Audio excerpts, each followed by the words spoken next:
오늘은 교회력에 따라서 사순절 첫째 주일로 지키는 주일입니다.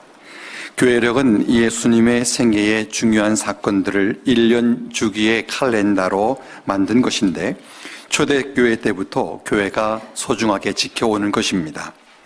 교회력의 주요 절기는 예수님의 오심을 기다리는 대강절부터 시작을 해서 탄생하신 예수님을 경배하는 성탄절, 그리고 구세주이신 예수님이 세상에 알려주신 것을 기리는 현현절, 예수님의 고난을 기리는 사순절, 예수님의 부활을 기리는 부활절, 그리고 예수님께서 약속하신 성령의 강림을 기리는 성령 강림절 등입니다. 이처럼 교회력의 중심은 구주 되시는 예수 그리스도입니다. 그리스도이신 예수님께서 구약의 예언대로 세상에 오셔서 십자가에 달려 죽으심으로 죄인을 구원하시고 부활하셔서 예수를 믿는 자들에게 영생을 주시고 성령께서 오셔서 예수를 믿고 또 믿는 자의 삶을 살게 하시는 이것을 교회력이 우리로 기억하게 합니다. 그래서 교회가 교회력을 지키면 예수 그리스도의 구속 사역에 집중하는 신앙생활을 할 수 있습니다. 교회력이 여러 절기 가운데서도 교회가 비중 있게 지키는 절기가 사순절과 부활절입니다. 사순절이란 말은 넉 사자에 열 순자를 써서 40일간의 절기라는 말인데 부활절 전 6주간의 기간입니다. 정확하게는 부활절 전 6주 전 수요일부터 시작해서 부활절 전날까지입니다. 금년으로 치면은 지난 수요일인 3월 1일이 사순절이 시작하는 날이고 부활주일 전날인 4월 15일이 사순절이 끝나는 날입니다. 이 날들을 계산하면 46일이 됩니다. 그러나 이 기간에 들어있는 6번의 주일은 사순절 날짜에서 빼고 계산을 합니다. 주일을 날짜 계산해서 빼는 이유는 초대교회 때부터 주일은 예수님의 부활을 기념하는 날로 지켰기 때문입니다. 예수님께서 안식 후 첫날에 부활하셨는데 그날이 일요일입니다. 그래서 초대교회 때부터 주님께서 부활하신 날을 주의 날 또는 주일이라고 불렀습니다. 그래서 예수님의 부활을 강조하기 위해서 비록 사순절 기간 중에라도 주일은 사순절 날짜 계산에 넣지를 않았습니다. 그래서 주일을 빼고 이 40일을 맞추기 위해서는 사순절이 수요일부터 시작이 됩니다. 사순절이 시작되는 이 수요일을 제2의 수요일, 애쉬 웬즈데이라고 부릅니다. 구약시대 때부터 제는 회개를 상징합니다.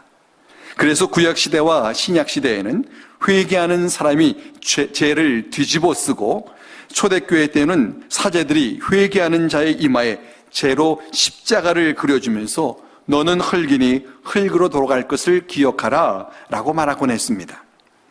이처럼 사순절이 시작하는 날을 제2의 수요일이라고 부르는 것은 사순절이 회개를 강조하는 때임을 시사하는 것입니다. 사순절을 40일간 지키는 이유는 성경에 유독 40과 연관된 사건들이 많기 때문입니다. 하나님께서 노아의 홍수 때에 40일간 비를 내리셨습니다. 모세가 시내산에서 40일을 금식하였을 때에 하나님께서 십계명과 율법을 주셨습니다. 하나님께서 이스라엘 백성들을 광야에서 40년간 방황하게 하셨습니다. 엘리야가 40일간 금식했을 때에 하나님께서 그를 만나셨습니다. 예수님께서 공생애를 시작하시기 전에 광야에서 40일간 금식하셨습니다. 예수님께서 부활하시고 40일 후에 승천하셨습니다. 이처럼 성경에 유독 40이라는 숫자가 의미 있게 사용되고 있습니다. 그래서 예수님의 고난을 40일간 묵상하는 것인데 사순절이 처음부터 이 40일을 지키는 것으로 시작되지는 않았습니다. 초대교회 때에는 부활주일에 세례를 베풀었는데 세례받는 사람들이 예수님과 함께 죽고 예수님과 함께 산다는 것을 묵상하게 하기 위해서 예수님께서 무덤에 계셨던 이 40시간 동안 금식하며 침묵하게 했습니다. 이것이 사순절의 기원입니다. 예수님께서 무덤에 계신 시간을 40시간으로 계산하는 것은 예수님께서 금요일 오후 3시경에 돌아가셨고 주일 아침에 부활하셨기 때문입니다. 성경에 예수님께서 돌아가신 시간은 언급되어 있지 않지만 부활하신 시간은 새벽 또는 해 돋는 때라고 기록하고 있습니다. 그러나 유대인들은 저녁 6시부터 아침 6시까지를 밤으로 치고 아침 6시부터 저녁 6시까지를 낮으로 칩니다. 그래서 새벽 또는 해 돋는 때라는 것은 이른 아침으로 여겨서 오전 7시경으로 생각한 것입니다. 그래서 예수님께서 무덤에 계신 시간을 금요일 9시간, 토요일 24시간, 그리고 주일 7시간을 합해서 40시간으로 계산한 것입니다. 이렇게 세례받는 자들로 하여금 예수님께서 무덤에 계셨던 이 40시간 동안 금식과 침묵 가운데 회개하면서 자신이 죄로 철저히 죽은 자임을 고백하게 하였습니다. 그러다가 부활주일 아침에 세례를 받음으로 예수님과 함께 죽고 예수님과 함께 거듭났음을 고백하게 한 것입니다. 이렇게 시작된 것이 후에는 세례받기 전에 학습이 필요하기 때문에 6주간 동안 학습을 받고 마지막 40시간을 금식하며 침묵하게 했습니다. 그러다가 AD 325년에 니케아 종교회의에서 모든 성도들이 6주간 동안 예수님의 고난을 묵상하게 했고 AD 731년 샤를바누 대제 때에 오늘의 형태의 사순절로 자리를 잡게 되었습니다. 특별히 중세 때에는 이 사순절 기간 동안에 모든 성도들이 하루에 저녁 한 끼만 먹었고 먹으며 금식하게 했고 그 한 끼 식사마저도 고기는 먹지를 못하게 했습니다. 그래서 생겨나게 된 것이 사육제입니다. 카니발입니다. 여기 사육이라고 하는 말은 가축을 기른다는 의미에서의 사육이 아니라 고기를 먹을 수 있어서 감사하다라는 의미에서의 사육입니다. 그래서 사순절 전에 사순절을 잘 고기 안 먹고 버티기 위해서 고기를 미리 마음껏 먹어두는 축제를 벌이는데 3일 또는 길게는 일주일 동안 열었습니다. 오늘날에 우리들은 하지 않지만 오늘날에도 중남미의 카톨릭 국가에서는 이 카니발을 계속해서 행하고 있습니다. 사순절 정신은 예수님께서 나를 위해 고난당하셨음을 묵상하는 겁니다. 그렇기 때문에 예수님을 자신의 구주로 고백하지 않는 사람에게는 사순절 동안에 금식하거나 침묵하거나 절제하거나 어떤 경건한 행위가 아무 의미가 없습니다. 사순절이 귀한 것은 예수님의 고난이 나를 위한 것이고 예수님께서 고난을 받으심으로 내가 구원받았음을 믿기 때문에 귀한 것입니다. 그렇기 때문에 사순절을 맞이하기 전에 먼저 구원의 확신이 있어야 합니다. 구원의 확신이 있는 사람은 오늘 본문 말씀을 자신의 고백의 말씀으로 받을 수 있습니다. 사순절 기간 동안에 꼭 기억해야 할 말씀이 오늘 본문 말씀입니다. 이사야 선지자가 오실 메시아에 대하여 이렇게 예언을 했습니다. 그가 찔림은 우리의 허물 때문이요 그가 상함은 우리의 죄악 때문이라. 그가 징계를 받음으로 우리는 평화를 누리고 그가 채찍에 맞음으로 우리는 나음을 받았도다. 우리는 다 양 같아서 그릇 행하여 각기 제 길로 갔거늘 여호와께서는 우리 모두의 죄악을 그에게 담당시키셨도다. 우리가 죄를 범했는데 우리가 그래서 징계를 받아야 되는데 예수님께서 대신 징계를 받고 우리를 구원하셨음을 말하고 있는 것입니다. 우리는 이 말씀을 통해서 예수님을 생각해야 합니다. 그래서 이 말씀 속에 그가라는 단어를 예수님께서라는 단어로 바꾸어서 읽어보면 의미가 더 분명해집니다. 한번 우리 화면을 보시면서 바꾸어서 한번 좀 읽어보시겠습니다. 예수님께서 찔림은 우리의 허물 때문이요 예수님께서 상함은 우리의 죄악 때문이라. 예수님께서 징계를 받음으로 우리는 평화를 누리고 예수님께서 채찍에 맞음으로 우리는 나음을 받았도다. 우리는 다 양 같아서 그릇 행하여 각기 제 길로 갔거늘 여호와께서는 우리 모두의 죄악을 예수님에게 담당시키셨도다. 사순절에 이처럼 예수님께서 우리를 위해 고난을 받으셨다라고 하니 고백이 있어야 합니다. 그리고 여기서 한 걸음 더 나아가서 본문 속에 우리라고 하는 단어를 나라는 단어로 바꿔서 읽으면 보다 의미가 더 분명해집니다. 이번에는 한번 우리라는 단어까지도 나라는 단어로 바꿔서 한번 읽어보겠습니다. 예수께서 찔림은 나의 허물 때문이요 예수님께서 상함은 나의 죄악 때문이라. 예수님께서 징계를 받음으로 내가 평화를 누리고 예수님께서 채찍에 맞음으로 내가 나음을 받았도다. 나는 양 같아서 그릇 행하여 나의 길로 갔거늘 여호와께서는 나의 죄악을 예수님에게 담당시키셨도다. 아멘. 여러분이 이 말씀을 이대로 믿으십니까? 사순절은 이 말씀을 그대로 그렇게 믿는 자들에게 의미가 있는 절기입니다. 예수님께서 이 고백 가운데, 여러분께서 이 고백 가운데 이 사순절을 꼭 맞이하시기를 간절히 바랍니다. 이 고백이 우리로 예수님의 고난에 동참하게 합니다. 이 고백 없이 사순절을 지낸다면 다른 날들과 다를 것이 없습니다. 이처럼 사순절의 의미는 예수님의 고난을 나의 고난으로 고백하면서 예수님께서 당하신 고난을 묵상하고 그 고난에 동참하는 겁니다. 그렇기 위해서는 우리가 사순절 기간 동안에 힘써야 할 것이 있습니다.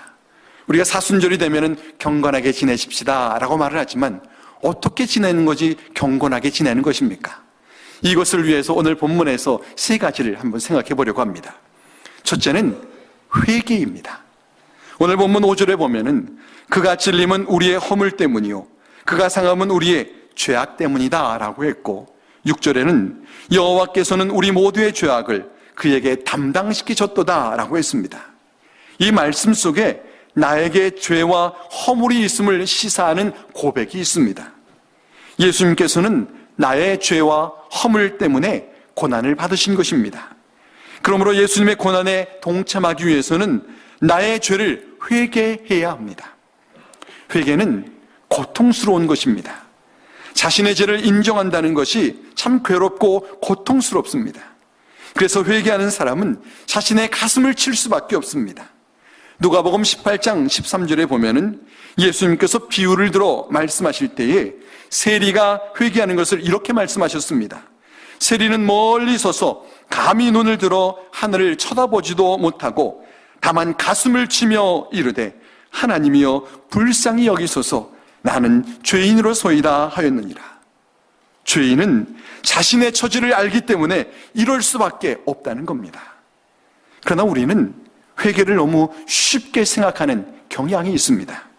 하나님께서 회개하는 자마다 용서하신다고 해서 회개가 그저 가벼운 것은 아닙니다. 진심 어린 회개라면 쉬울 수가 없습니다. 사람과의 관계에서 잘못했다고 인정하는 것이 사실 얼마나 힘든 일입니까? 입이 떨어지지 않아 몇 번을 망설이다가 겨우 용기 내서 하는 말이 미안하다는 말입니다. 함께 사는 부부간에도 잘못했다라고 말하는 것이 그렇게 힘이 드는데 다른 사람에게 미안하다라고 잘못했다고 말하는 것은 말할 것도 없습니다. 이것이 우리의 본 모습입니다. 잘못을 시인하고 미안하다고 말하는 것이 절대로 쉬울 수가 없습니다. 어린 자녀들도 정말 자신의 잘못을 아는 아이는 손을 빌며 울면서 잘못을 말합니다. 그러나 자신이 잘못했다는 것을 심각하게 여기지 않고 어쩔 수 없이 하는 아이들은 그저 sorry 하고 쉽게 넘어가 버립니다. 그러나 그렇게 쉽게 말하는 아이는 또다시 쉽게 잘못을 저지를 수밖에 없습니다. 진정한 뉘우침이 없기 때문입니다. 진심으로 하나님 앞에서 자신의 죄를 회개하는 것이라면 정말 죄송하고 괴롭고 안타깝고 마음이 아플 수밖에 없는 것입니다. 그래서 베드로가 죽음이 두려워서 여종 앞에서 예수님을 모른다라고 3번이나 부인하고서 새벽녘에 닭 우는 소리에 예수님께서 네가 닭 울기 전에 3번 나를 부인하리라 하신 말씀이 생각이 나서 그는 밖으로 나가 심히 통곡했다라고 복음서에 기록을 합니다. 이처럼 진정한 회개는 마음의 고통을 수반하고 또한 울음까지도 수반합니다. 너무나 부끄러워 감히 하늘을 쳐다볼 수도 없고 그저 가슴을 치며 괴로워하게 됩니다. 이처럼 회개에는 자신의 죄로 괴로워하고 아파하는 몸부림이 있어야 합니다. 그러나 이 힘든 시간을 겪고 나면은 죄사함의 기쁨과 거듭남의 감격을 누리게 됩니다. 예수님께서 채찍에 맞고 십자가에 못 박히신 고통을 당하신 것은 바로 우리의 죄 때문입니다. 우리가 우리의 죄를 회개하는 고통을 겪는 것이 예수님의 고난에 동참하는 겁니다. 그러므로 우리는 사순절 동안에 죄악에 물들어 있는 자신의 실체로 인해 안타까워하며 괴로운 마음으로 회개해야 합니다. 그럴 때 부활의 기쁨도 함께 누릴 수 있습니다. 둘째로 사순절 기간에 힘써야 할 것은 절제입니다. 본문에 그가 징계를 받음으로 우리는 평화를 누리고 그가 채찍에 맞음으로 우리는 나음을 받았도다 라고 했습니다. 예수님께서는 우리를 위해 징계를 받으셨고 또 채찍에 맞으셨습니다. 예수님은 죄와 흠이 없으시기 때문에 그러지 않으셔도 되지만 우리가 평화를 누리게 하기 위해서, 우리가 또 나음을 얻게 하기 위해서 자신이 징계받고 자신이 채찍에 맞으셨습니다. 예수님께서 그 고난을 얼마든지 거절하실 수 있지만 우리를 구원하기 위해 자신 스스로 절제하신 것입니다. 예수님께서 겟세마네 동산에서 가룟 유다가 데려온 사람들에게 붙잡히실 때에 베드로가 참지 못해서 칼을 뽑아 휘둘러 대제사장의 종의 귀를 상하게 했습니다. 그러자 예수님께서 베드로에게 내 칼을 칼집에 꽂으라, 칼을 가지는 자는 다 칼로 망하느니라 라고 호되게 책망하시고는 마태복음 26장 53절과 54절에 이렇게 말씀을 하셨습니다. 너는 내가 아버지께 구하여 지금 12군단 더 되는 천사를 보내시게 할 수 없는 줄로 아느냐? 내가 만일 그렇게 하면 그런 일이 있으리라는 성경이 어떻게 이루어지겠느냐 하시더라. 예수님께서 너희들은 내가 정말 힘이 없어서 이렇게 당하는 줄 아느냐? 절대 그런 것이 아니다. 하나님의 말씀을 이루기 위해서이다 라고 말씀하셨다는 겁니다. 예수님께서는 우리의 구원을 이루시기 위해서 그 힘을 절제하신 것입니다. 예수님은 공생애 동안에 참 많은 이적을 베푸셨습니다. 수많은 병자들을 고치셨고 귀신 들린 사람들에게서 수많은 귀신을 내어 쫓으셨고 물로 포도주를 만들기도 하셨고 오병이어로 5,000명도 먹이셨고 바람과 바다를 잔잔하게 하시기도 했고 말씀만으로 무화과 나무를 마르게 하기도 하셨습니다. 예수님께는 분명히 놀라운 능력이 있는 것입니다. 그러나 예수님께서는 그 능력을 자신을 위해서는 한 번도 사용하지를 않으셨습니다. 예수님께서는 아무리 배가 고파도 자신을 위해서는 돌로 떡을 만들어 잡수시지 않으셨습니다. 사람들이 아무리 핍박해도 예수님께서는 저들을 향해 자신의 힘을 사용하지를 않으셨습니다. 십자가에 달리신 예수님께 내려와 보라고 사람들이 조롱을 해도 예수님께서는 그저 묵묵히 침묵하셨습니다. 예수님께서 하나님의 뜻을 이루시기 위해서, 우리를 죄에서 구원하시기 위해서 모든 것을 절제하신 것입니다. 이처럼 예수님의 고난은 힘이 없거나 연약해서 당하신 고난이 아니라 우리를 구원하기 위해 스스로 절제하여 당하신 고난입니다. 그러므로 우리가 예수님의 고난을 묵상하기 위해서 우리도 나를 절제해야 합니다. 절제함으로 예수님의 고난에 동참하는 겁니다. 그래서 어떤 사람은 사순절 기간 동안에 하루에 저녁 한 끼 식사만 하고 금식하기도 합니다. 어떤 분은 사순절 동안에 자신이 즐기는 오락이나 운동을 삼가하기도 하고 어떤 분은 사순절 기간 동안에 즐겨보는 TV를 절제하기도 합니다. 어떤 분은 사순절 기간 동안에 액세서리 장식하는 것을 절제하기도 하고 어떤 분은 커피 마시는 것을 절제하는 분도 있고 어떤 분은 잠자는 것을 절제하기도 합니다. 편하고 싶고 즐기고 싶은 마음을 절제하면서 주님께서 당하신 그 고통을 함께 참여하면서 이 절제를 통해 고통에 동참하는 것입니다. 그렇게 절제하면 나를 위해 절제하신 예수님을 생각하게 됩니다. 절제를 통해서 예수님의 고난에 동참하는 겁니다. 우리 각자가 예수님의 고난에 동참하기 위해서 자신에게는 어떤 절제가 필요한가 하는 것을 한번 생각해 보아야 합니다. 이 같은 신앙적 절제는 성령의 열매입니다. 갈라디아서 5장 22절과 23절에 오직 성령의 열매는 사랑과 희락과 화평과 오래 참음과 자비와 양선과 충성과 온유와 절제니라고 했습니다. 우리가 신앙적 이유로 절제할 때에 성령께서 우리로 예수님의 고난을 깊이 묵상하게 하십니다. 그래서 이 갈라디아서 5장 23절 그 바로 다음 절인 24절에 보면은 이렇게 기록을 합니다. 그리스도 예수의 사람들은 육체와 함께 그 정욕과 탐심을 십자가에 못 박았느니라. 절제를 통해서 정욕과 탐심을 십자가에 못 박음으로써 십자가에 못 박히신 예수님의 고난에 동참하고 예수님과 함께 내 자아가 죽어지는 것을 경험한다는 겁니다. 여러분이 사순절 기간 동안에 절제를 통해서 예수님의 고난에 동참하시기를 간절히 바랍니다. 세 번째로 사순절 기간 동안에 힘써야 할 것은 경건 생활입니다. 본문 6절에 보면은 우리는 다 양 같아서 그릇 행하여 각기 제 길로 갔거늘 여호와께서는 우리 모두의 죄악을 그에게 담당시키셨도다 라고 했습니다. 경건 생활은 하나님을 가까이 하는 것입니다. 하나님을 떠나 그릇 행하여 각기 제 길로 갔던 자가 하나님의 사랑을 깨닫고 다시 하나님께로 돌아가 하나님과 더불어 생활하는 것이 경건 생활입니다. 예수님께서는 평소에 경건 생활을 하셨을 뿐만 아니라 고난이 가까이 오자 더욱더 열심히 경건 생활에 힘쓰셨습니다. 그래서 유대인들에게 붙잡히시기 전날 밤에 겟세마네 동산에서 아버지여 만일 아버지의 뜻이거든 이 잔을 내게서 옮기시옵소서 그러나 내 원대로 마시고 아버지의 원대로 하옵소서라고 간절히 기도하셨습니다. 얼마나 간절히 기도하셨는지 누가복음 22장 44절에는 예수께서 힘쓰고 애써 더욱 간절히 기도하시니 땀이 땅에 떨어지는 핏방울 같이 되더라 라고 기록하고 있습니다. 이처럼 예수님께서는 자신의 고난을 앞두고 간절히 기도하셨습니다. 그렇게 기도하신 예수님께서는 이어지는 여러 번의 재판과 고난 가운데서도 하나님을 생각하셨고 마지막 십자가에 달려서까지 하나님을 생각하셨습니다. 그래서 십자가에서 기도하시기를 아버지여 저들을 사하여 주옵소서 자기들이 하는 것을 알지 못합니다 라고 하셨을 뿐만 아니라 아버지여 내 영혼을 아버지 손에 부탁합니다 라고 기도하셨습니다. 예수님이 죽기까지 하나님을 가까이 하신 것입니다.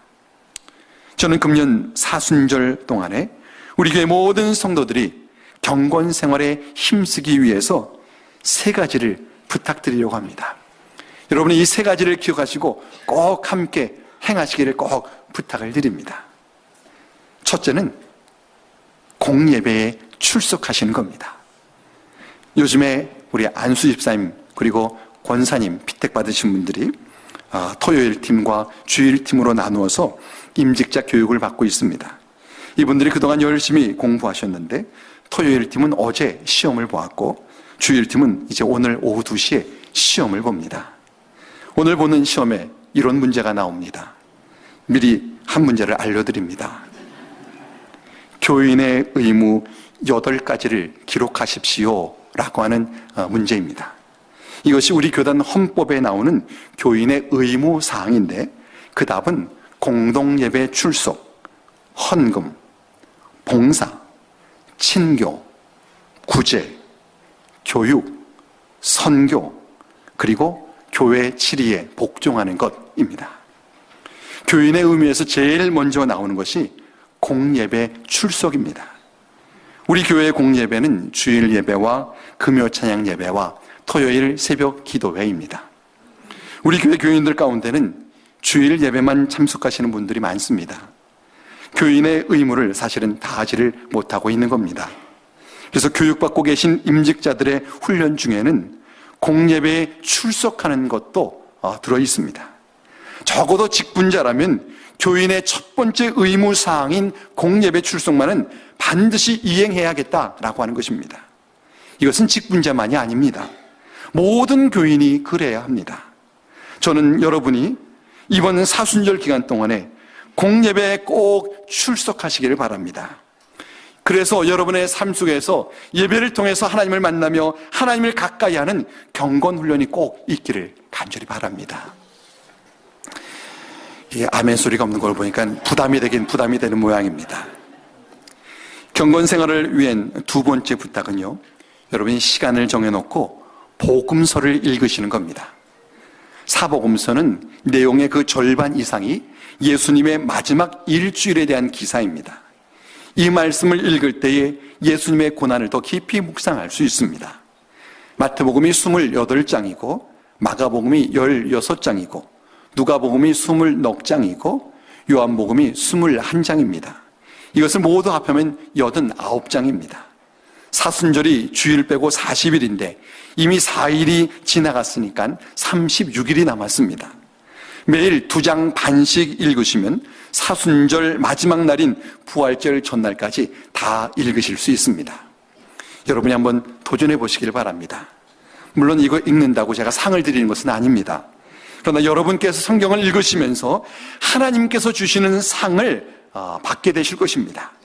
먼저는 여러분이 하나님과 가까워지는 상을 누리게 될 것이고, 두 번째는 예수님의 고난을 깊이 묵상하게 되는 상을 누리게 되실 것이고, 세 번째는 성령께서 여러분의 매일매일의 삶을 인도하는 상을 여러분이 받게 되실 것입니다.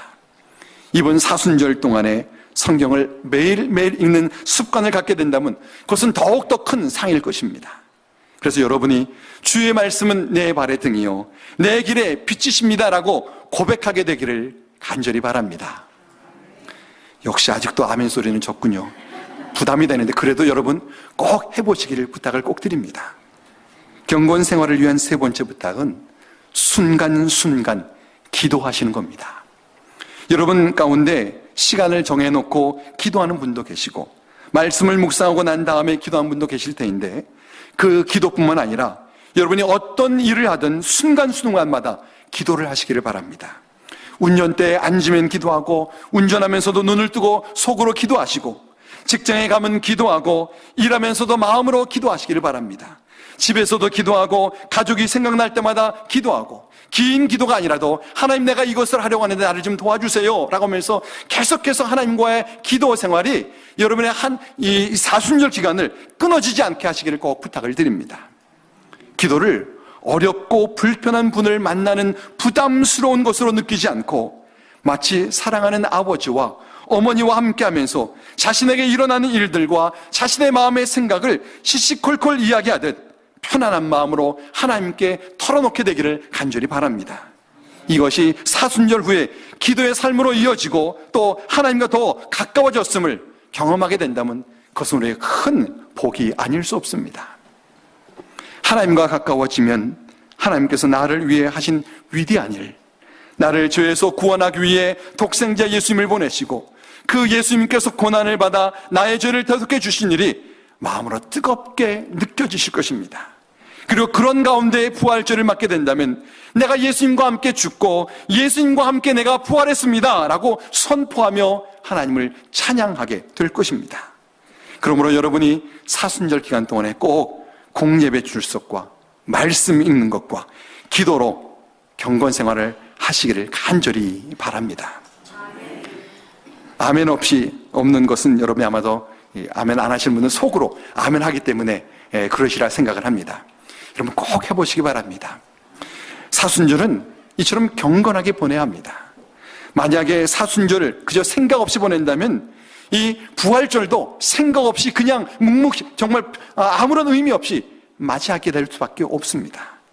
우리가 예수님을 묵상하면서 철저하게 회개하고 절제를 통해 예수님의 고난에 동참하고 예배와 말씀과 기도로 경건 생활에 힘쓰는 가운데 예수님의 고난이 나를 위한 고난이고 나에 대한 사랑이고 나에 대한 은혜라는 것을 꼭 경험하게 되기를 간절히 바랍니다. 금년 사순절을 예수님의 고난을 묵상하며 보내서 부활의 감격을 누리는 우리 모두가 되기를 주의 이름으로 간절히 축원합니다. 기도하겠습니다. 살아계신 하나님 아버지, 말씀으로 교훈하여 주셔서 감사합니다. 우리가 사순절의 의미를 바로 알아서 예수님의 고난이 나를 위해 당하신 고난인 것을 깊이 묵상하는 이 사순절 기간이 되게 하옵소서. 죄에 대하여 철저하게 회개하고 절제를 통해 예수님의 고난에 동참하고 예배와 말씀과 기도로 경건 생활에 힘쓰는 가운데 예수님께서 나를 위해 고난당하셨음을 고백하게 하옵소서. 그래서 예수님과 함께 죽고 예수님과 함께 다시 살아 감격스러운 부활절을 맞이하게 하옵소서. 예수님의 이름으로 간절히 기도하옵나이다. 아멘.